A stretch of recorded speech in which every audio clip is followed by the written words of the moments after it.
Hi there, and welcome to the podcast. My name is Karen Fabian, and I'm so glad you're here. I know you've got limited time, so thanks for spending some of it with me. Whether you're a brand new yoga teacher, currently in training, or you've been teaching for years, this podcast is for you. My goal is to help you feel like teaching can be easy, fun, and a natural extension of who you are, rather than something you have to do the right way, whatever that is, or something that feels like you have to work hard at it all the time. This isn't a podcast where I'll be telling you what to do or critiquing your teaching. Instead, I'll share frameworks, skills, and techniques you can experiment with to see what works for you, especially when it comes to understanding anatomy, cueing, and sequencing. I'll share ideas that may challenge what you believe about what it takes to be a yoga teacher. All I ask is that you keep an open mind, because some of what I share may sound different from what you've heard. We'll also talk about the mindset of a confident teacher, not only because it's such a big part of empowered teaching, but because it's rarely discussed. With that, welcome, and let's get into today's conversation. Hi there. Welcome to Conversations for Yoga Teachers. I'm your host, Karen Fabian, and this is episode 405. I'm recording this on, Thursday, May 21st, 2026. And this will go live on Monday, as all my episodes do, May 25th, 2026. So we're heading into a holiday weekend here in the United States, and it's getting warmer, and that is just like super good vibes. I am definitely a summer person, so I'm absolutely loving it. I want to thank you for listening to this episode. If this is your first, welcome. If this is many episodes, one of many that you've listened to, I just want to thank you so much for being a listener. I love getting emails from people or texts or DMs saying that they're enjoying the podcast. And I just want to thank you for being part of this podcast community, as well as maybe other communities. Maybe you're connected with me on social media. Maybe you've enrolled in one of my programs. So I just absolutely love this way of connecting with you. And I want to just thank you so much for your time. So today, let's see. Today's going to be an interesting episode. I had this sort of in the moment spiritual download to focus on this topic, even though I had another topic in mind for today's show. But this one, I think, really is pretty compelling. And I'm just going to sort of set it up for you in terms of, I think you're going to see yourself in this episode. And I sort of want that to happen because when you see yourself in this episode, my interest in bringing this up, and you'll hear about the topic in a second, is so that you can start to make some really intentional decisions about, is this actually the way I want to be when I'm teaching? And, honestly, I think from a teacher development standpoint, I really think this is something that teachers are not talking about. If teachers are supervising other teachers in the studio where they work, if teachers are doing sort of self-assessments of how they are doing in terms of taking a moment to think about, how are things going for me as a teacher? Some of the things I'm going to bring up might not even rise to the level of questioning or concern, even though some of them at their face would seem to be clearly things of concern. And there are going to be some examples I give you that are going to be really just obvious ones, but other ones are not going to be so common. And this is a big part of what I firmly believe needs to be part of teacher discussions that involve teacher development. And honestly, I feel like sometimes teachers who manage other teachers miss opportunities to have conversations like this. And then when they do, they sometimes miss the opportunity to really move the conversation in a direction that's not going to put the teacher on the defensive, but instead is going to just share a perspective with the teacher so that the teacher can decide for themselves how do I actually want to teach? I, along these lines, was having a conversation with a really good friend of mine who's also a teacher the other day. And she has owned a studio for a long, long time. And while I've never owned a studio, I've definitely coached yoga teachers in my own programs for many years. And we were talking about the distinction between when you're supervising a group of teachers or coaching a teacher. Um, there's one approach, which is, hey, you're doing it wrong. And then there's another approach that's more about just reflecting to the teacher maybe what you notice or sharing a particular idea or something they can experiment with, and then leaving it to them to decide how they want to approach it. There's sort of the energy of trying to be right and making the other person wrong. And there's sort of the energy of trying to convince somebody that your way is the right way. And I found that that just doesn't work, especially with yoga teachers that are really wanting to teach in a way that feels authentic and real to them. So I don't want to stay abstract too much longer. And I think once I get into this episode, you'll have some context for these introductory comments I'm making. So, the idea of this episode, and I'm just going to kind of start with sort of just a general premise and see what comes up for you when you hear this. A lot of yoga teachers think that when they sort of assess their own teaching and the way they feel when they teach, they might say things to me like, I don't feel really calm. I wish I felt more calm and present, or I don't feel really confident. And they usually connect that lack of feeling the way they want to a lack of experience. But oftentimes, what actually is happening is they're distracted. And I want you to think of that word distracted because there's a really simple context where we think about being distracted. And in today times, it's driving. And when you think about a distracted driver, it's somebody who's texting or playing with the music or talking on their phone, and they're a distracted driver. And now I want you to take that concept of being distracted and think about it in the context of when you're teaching your yoga classes. So, the idea here is if your attention is being pulled in a whole bunch of different directions at once, then you're distracted when you're teaching. But you might not realize it because so many teachers are this way. And this is what I meant at the beginning of the episode when I was talking about the importance of having this conversation with yourself and with teachers that you support and supervise, because a lot of teachers won't see the stuff I'm going to get into as examples here as a problem because everybody's doing it. And when everybody does it, and you do it, you don't see your behavior as a problem. Even when your lived experience is setting off alarms left and right, like you're nervous, you don't feel confident, you feel like you're trying to keep 15 balls in the air while you're teaching your classes.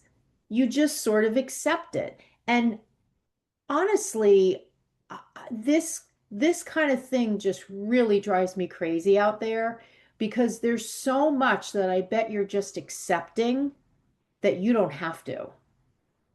And it's making teaching feel so much harder than it has to feel. And it really just takes you to start to stand up for yourself and say, I'm not going to do this because this doesn't work for me. And I don't care that everybody else is doing it. It doesn't work for me. So that's an overarching theme that I want to share with you, an overarching mindset, an overarching way of being that I want to share with you before I get to some of the details. And I know as I get into these details, you're going to say, oh, I could never say to the person I work for, I'm not going to do this anymore because they're expecting me to do it. So, I mean, like, we could have those conversations too. If you listen to this episode and you're really like inspired to start to make some changes in what I'm going to be talking about, but you're not sure how to approach it with the person who you work for, the person who runs the studio, whatever it is, get in touch with me and let's talk about it. Because ultimately, how you want to teach is the only thing that matters to me. Doesn't matter to me what the studio owner wants. You don't have to teach there if it's not a good match for you. And that studio owner will find another teacher who wants to fall in line with the way they want their teachers to teach.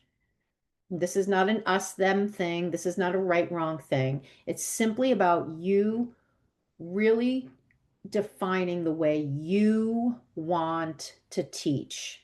Okay, so let's get into it. So I've given you this overarching theme of distracted teaching. So if we sort of look at it in the converse, I think you would agree that teaching yoga requires presence. It requires you be present. It requires you are paying attention to the right things.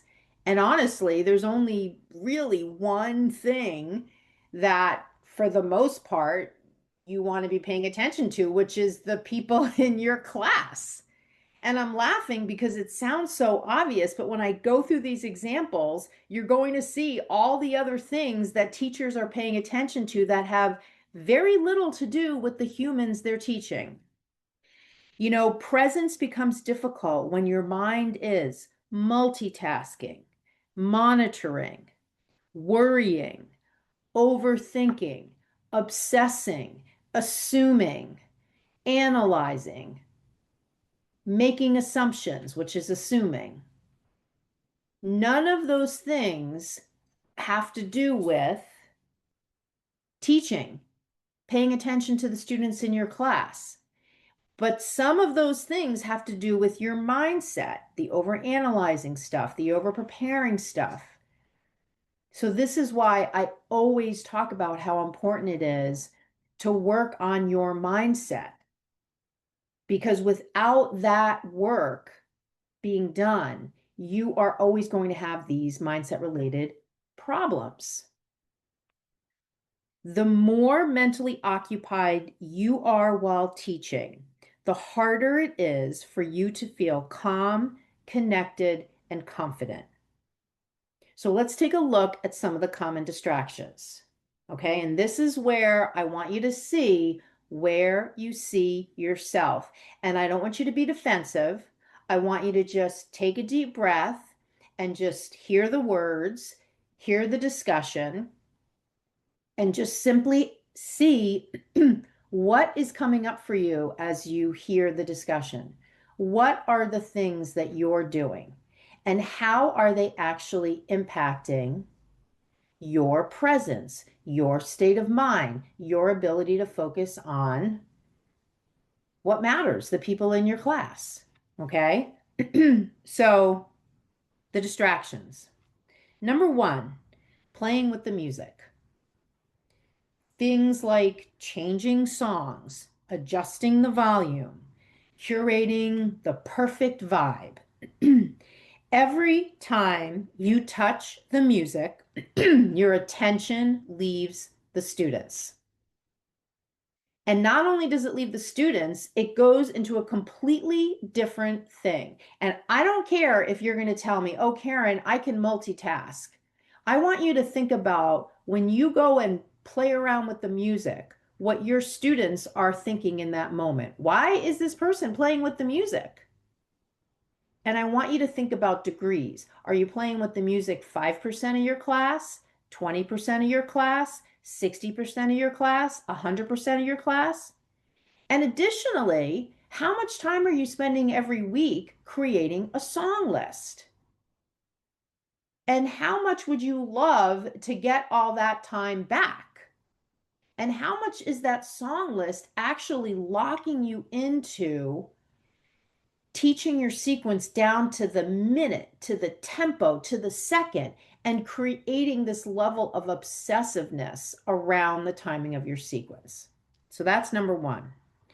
The next distraction, looking at your notes. Okay, now I am not here to say if notes are good, bad, right, wrong to bring into your class. So don't come at me and say, oh, Karen, who are you to say I can't bring notes into my class? Do whatever you want. But I am sort of being a little like confrontational here because I want you to see that you don't have to bring notes to class. You don't have to do that. And I would be willing to bet that most teachers who bring notes to class would love an opportunity to not have to bring notes to class. Bringing notes to class is usually part of a bigger syndrome, which is changing your sequence so much that you have to bring notes so you know what comes next in your sequence. Bringing notes to class is often tied to this obsessiveness and this over preparation and this whole approach to teaching that's very much locked into I do this, I do this, I do this, very much down to the letter of every pose is planned. And a lot of teachers would love to give that up and just be able to walk in the room and teach their signature sequence without notes so they could watch their students and walk around comfortably. So imagine again, you're teaching and you're constantly looking at your notes. You have your notes splayed out in front of you. Your students see you looking at your notes. Again, this is not about them judging you, but when you're looking at your notes, you're not looking at them. When you're looking at your notes, you're not teaching, you're checking on yourself. Okay? The next one, overly focusing on beginners. I get it. You have beginners in your class. You see that they're not keeping up. You see that they're unsure. I want you to think about a continuum where on one end of the spectrum, you do nothing to help the beginners, which I know you're not going to do. But on the other end of the spectrum, you're overly obsessing about the beginners in your class, worrying about them, constantly sort of hovering around them, or even just letting the beginners in your class take up so much mental space in your mind that it's like you don't even see anybody else in the room.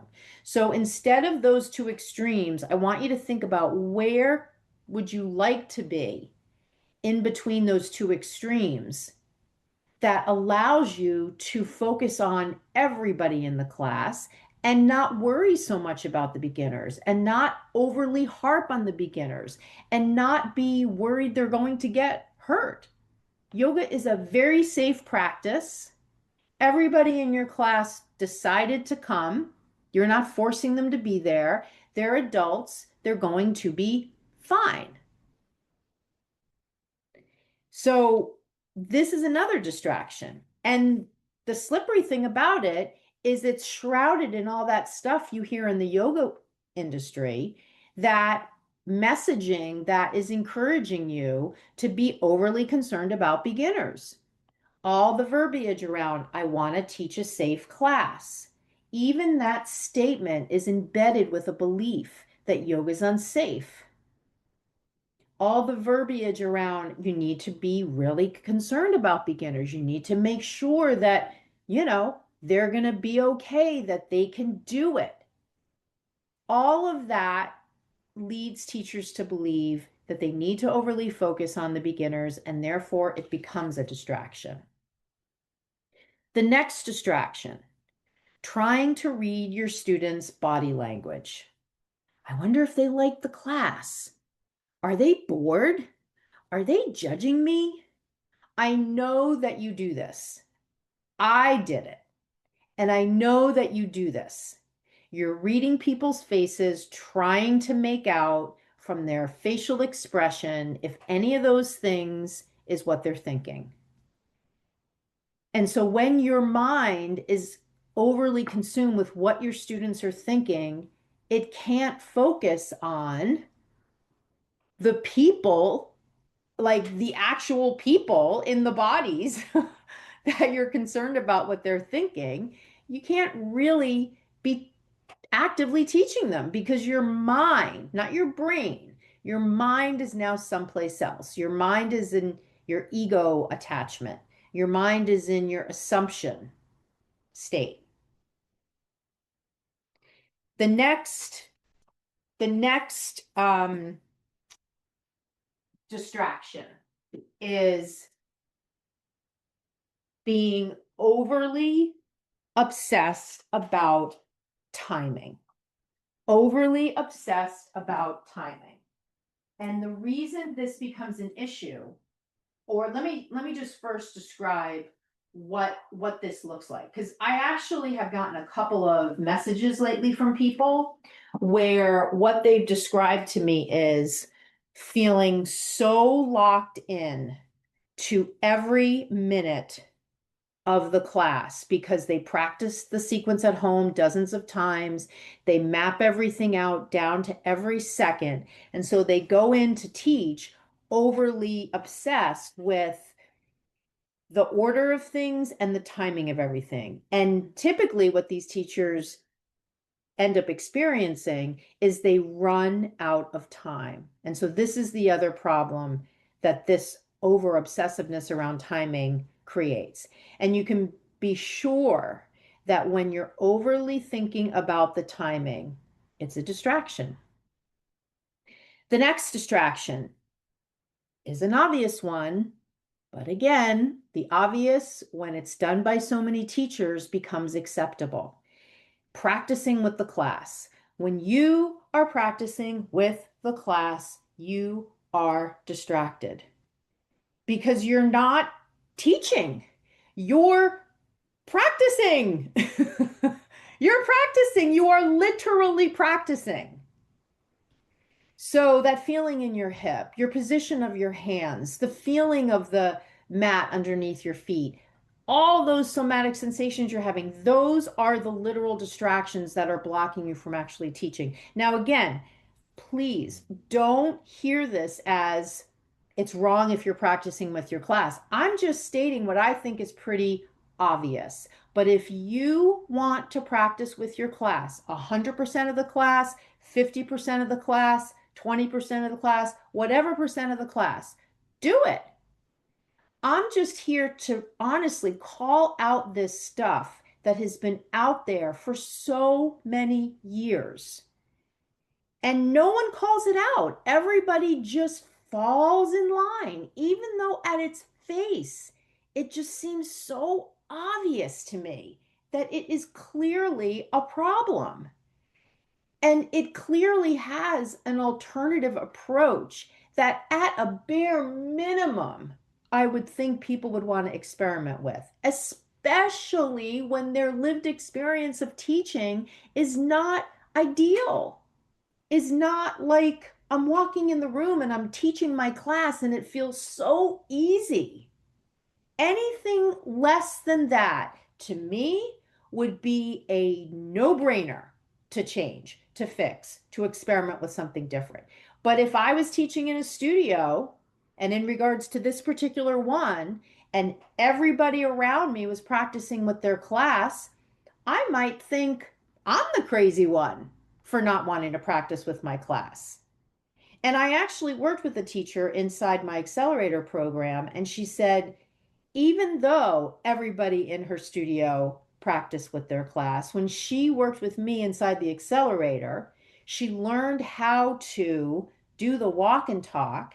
And now she's the only one in her studio who does the walk and talk. And she absolutely loves it. And her students love it. And she loves that she had the guts to stand up for herself and teach the way she wants to teach. That is personal transformation. And that's personal transformation that speaks to believing in yourself, having the courage to teach the way you want. And make no mistake about it, these are transformative actions that change you at the level of your personhood, not just the part of you that's a yoga teacher. So, next one. The next one sounds so crazy that if I hadn't heard it was happening in a couple of instances from teachers in different parts of the world, I wouldn't have believed it. But it's happening.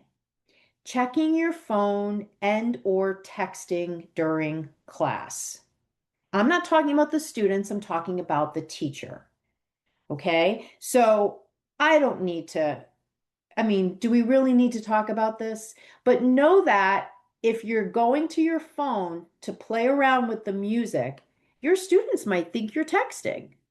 And then are you going to have a conversation if somebody brings it up, making the distinction between, oh, I wasn't texting, I was changing the music. It's all in the bucket of a distraction. Okay. I mean, sure, maybe there's a edge case where you look at your phone and it says your kid's in the hospital, or you look at your phone and there's an emergency. Literally say to your class, I need everybody to come in a child's pose. I've just happened to glance at my phone and there's an emergency I need to tend to. Be transparent. By all means, don't just go text on your phone. But if it's not that, then why are you on your phone? Why? I can't even wrap my brain around it. So I would say that's sort of a no-brainer, right? We don't need to go into any justification for that kind of stuff. Okay, and then the last one is the most common one. The last distraction is the most common one, and that's teaching a sequence that's too new. When you go into your class and you have a sequence that's brand new, of course you're going to be thinking about it a lot. And so the solution there is to use a signature sequence. Okay. I want you to imagine when you go into the room, you're already dealing with limited brain power. You had a busy day, you're dealing with something on the personal level. Let's say you walk into the room, you have 80% of your brain power and awareness available to you.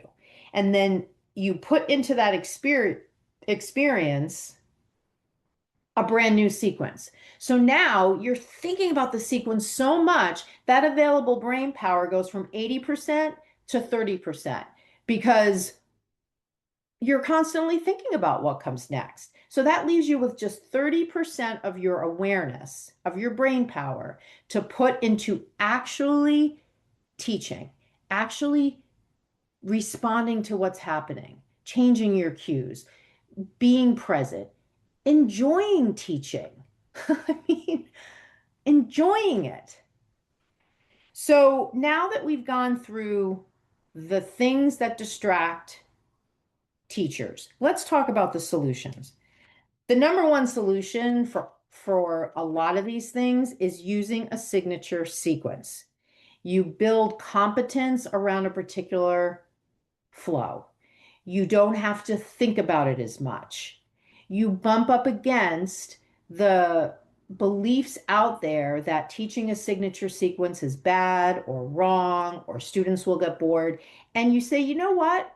I don't believe any of that. All that stuff is just somebody's opinion. All that stuff is just somebody's belief. I'm more concerned or I'm prioritizing my confidence level because I want to actually go in and feel like I know what I'm doing. So I'm not going to worry about that stuff because there's no proof that that's the truth. What about the students who actually love a regular sequence from week to week? I'm shortchanging them if I change it all the time.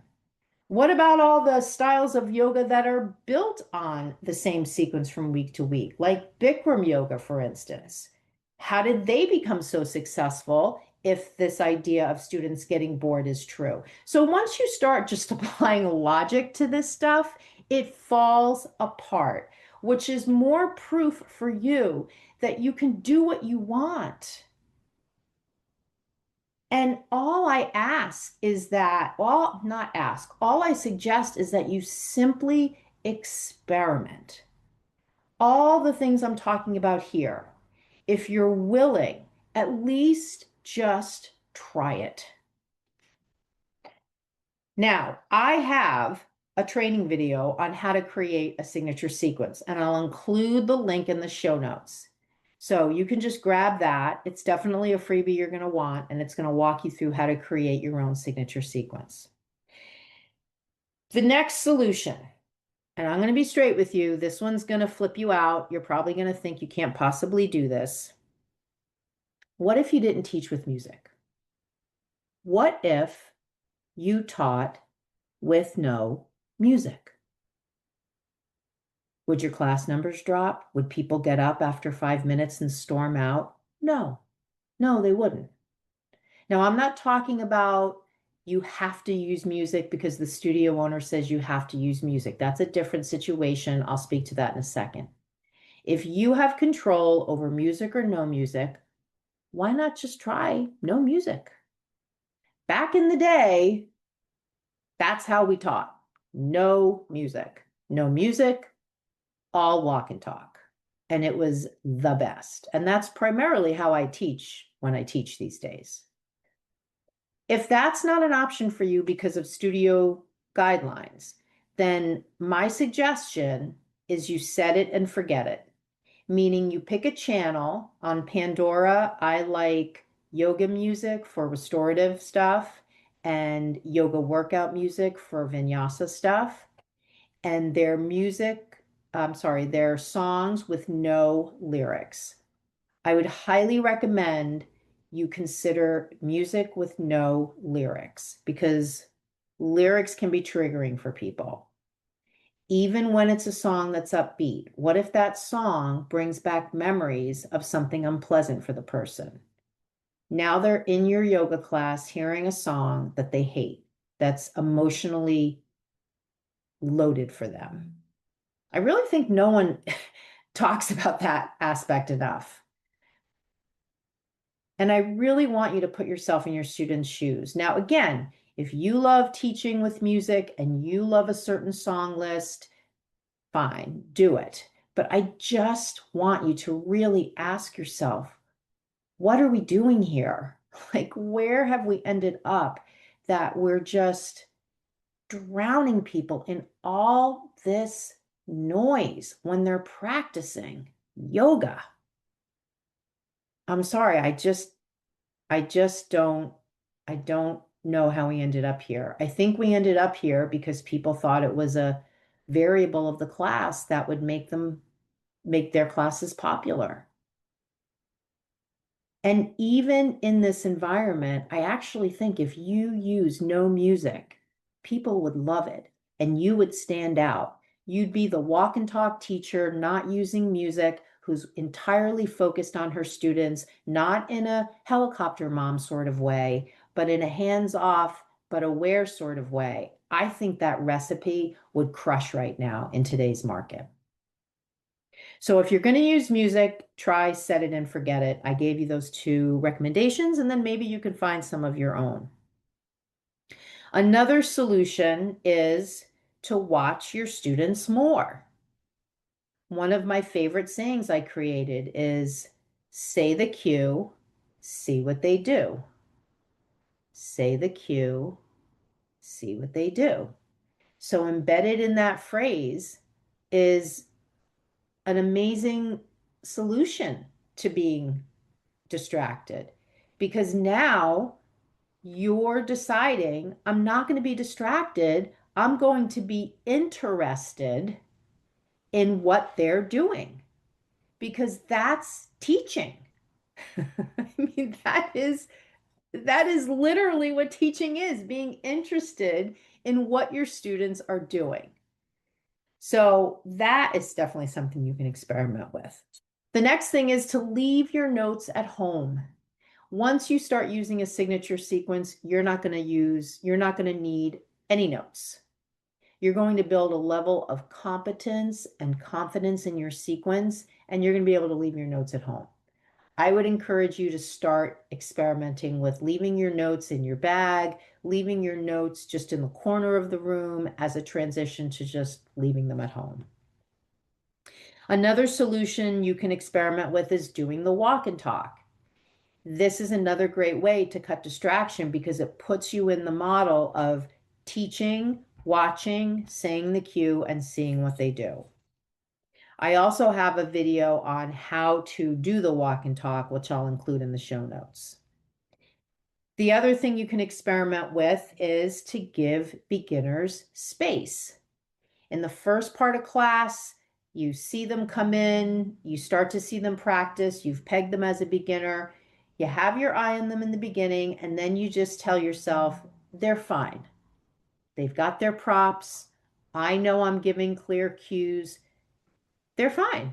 And I always bring up this example. I want you to imagine, instead of thinking the students are freaking out or worried they're going to get hurt or feeling badly that they quote unquote can't do it, I want you to imagine all your beginners in your classes that in their head, they're actually so psyched that they finally are at a yoga class, that they've wanted to take yoga for so long and they finally got up the nerve to come. And in their head, they're actually elated and joyful and so psyched that they finally got the nerve to come to class. That flips your entire list of assumptions about them on its head and gives you a totally fresh perspective. Now, the reality is you have no idea how the beginners in your class feel and what they're thinking, just like you have no idea how anybody in your class is thinking. And most of the time, people are thinking just about their own experience. They're not thinking about you. They're not thinking about the person next to them. They're just consumed in their own heads because that's the way humans are. So, bottom line, you've got beginners. Instead of letting that be a distraction, just make sure they're set up in the beginning and then just let them be. And if it helps to have that in your head that, hey, maybe they're absolutely loving this, even though my observation of them seems like, oh, they're not having a good time or they're struggling. I mean, struggle is a word that I honestly wish we didn't use in the context of practicing yoga because struggle implies heaviness. And I know that you have had a class you've attended where it was hard work, but you were really grateful for the work. And someone looking at you practicing might have thought you were struggling, but you were probably really feeling like you were really into it, you were working hard. It wasn't a struggle.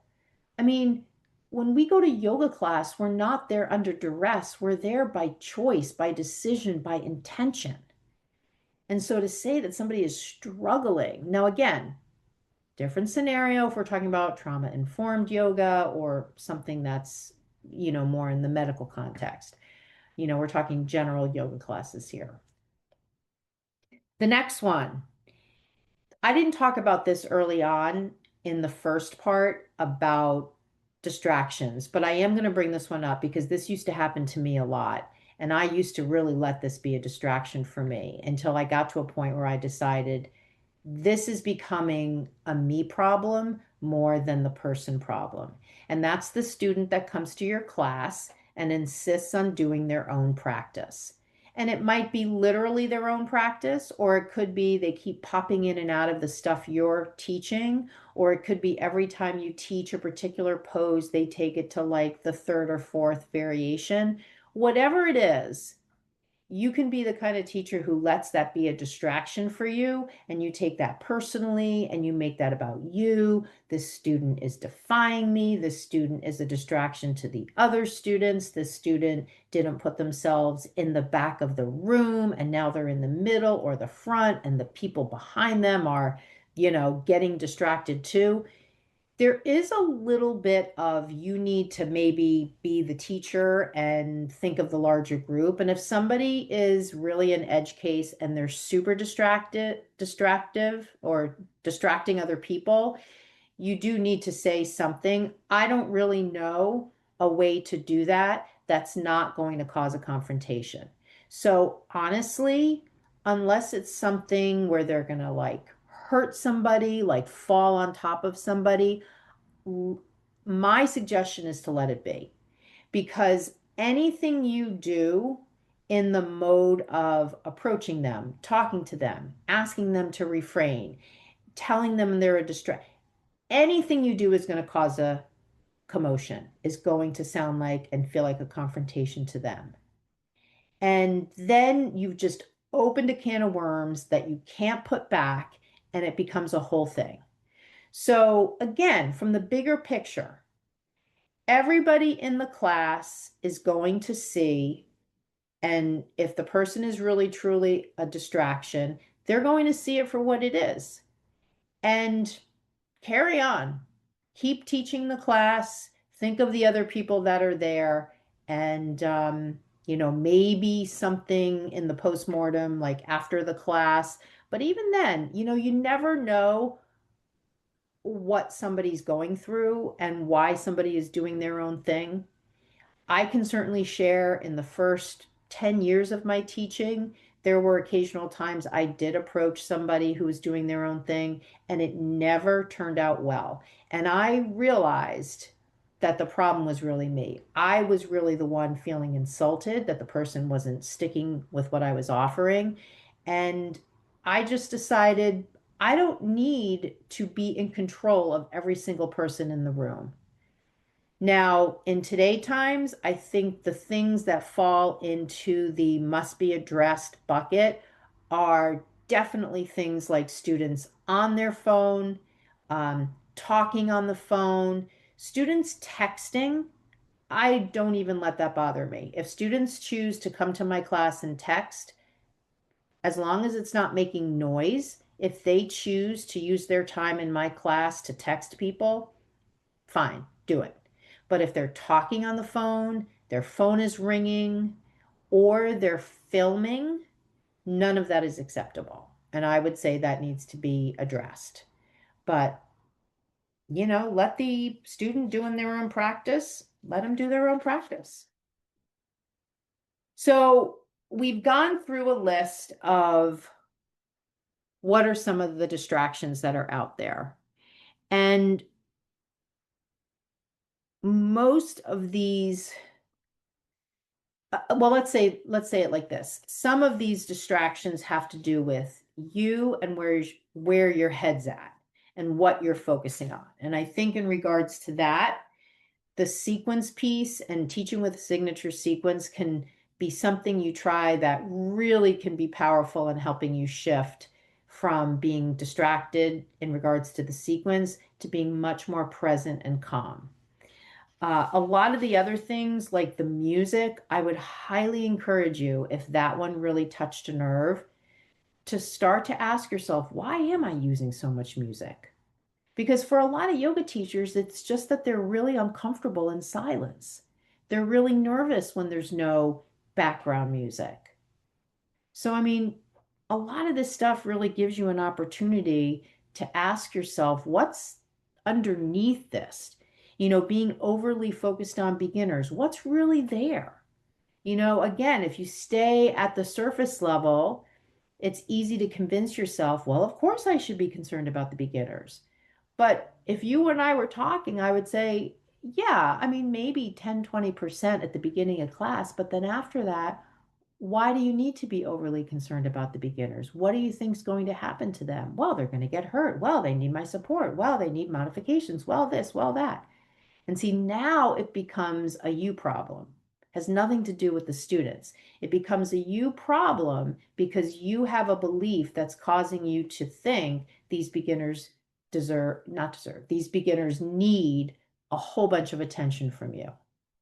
So I want you to keep in mind when you're teaching a group of people, it's sort of like you always are in this landscape view of seeing all these people, and you're kind of loosening the reins a little bit to allow for just the flow of whatever's going to come up. If someone's going to leave early, if someone's going to come late, if someone's going to call out a question, which is, of course, going to sound kind of odd. If someone's going to do their own practice, if you've got a beginner in the front, if you've got, somebody in the middle that's, I don't know, doing some weird variation. Like, this is part of teaching a group of people. We can't control people. People are going to do what they're going to do. And our role as a teacher is to have this container, this space where people can practice, not so we can say you're going to do it my way or the highway, but to give them a space, to give them a framework. The framework is the sequence, and to take them through it. And to do it in a way that's true and authentic to us, so that while we're doing it, we feel joy. We can attach to a feeling of Dharma, this is what I'm meant to do. We can feel like we're making an impact. We can feel at the end of class like every person got what they needed out of this, not because I controlled them, but because they had, maybe some freedom to do it the way they wanted to do it. So I hope that you did hear some of yourself in this, and I hope that this conversation gives you an opportunity to just try some different things and see what happens. That's that's really, I think, the most important takeaway from this is to just try something different. If this conversation brought up some thoughts, some ideas around what's possible for you if you were to change something different, then just try it. What's stopping you from just trying something different? With that, we'll wrap it up. Thank you for staying to the end. And I hope you found this interesting. And I hope you found this helpful. And I hope you found this inspiring. Thank you so much for being here. I'll talk to you next week on Conversations for Yoga Teachers. Namaste. Thanks so much for listening. If this episode got you thinking about a current challenge you're having in your classes or gave you ideas that connect to how you'd like to teach, I'd love to hear from you. I know a lot of teachers try to figure things out on their own by reading books, listening to podcast episodes, geez, even mine, or watching videos on social media. And while those things can be helpful, they don't actually solve the problem. What I've seen in my work with teachers is that problem solving and breakthroughs happen when you reach out for help and get one on one support, not in an hours based program, not in a group training, but in a setting where what's going on with you is the focus.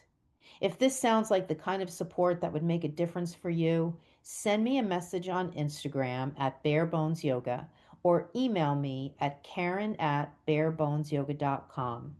Just include the word podcast and tell me what's on your mind, your biggest challenge right now, or something you want to do next but aren't sure how to get started.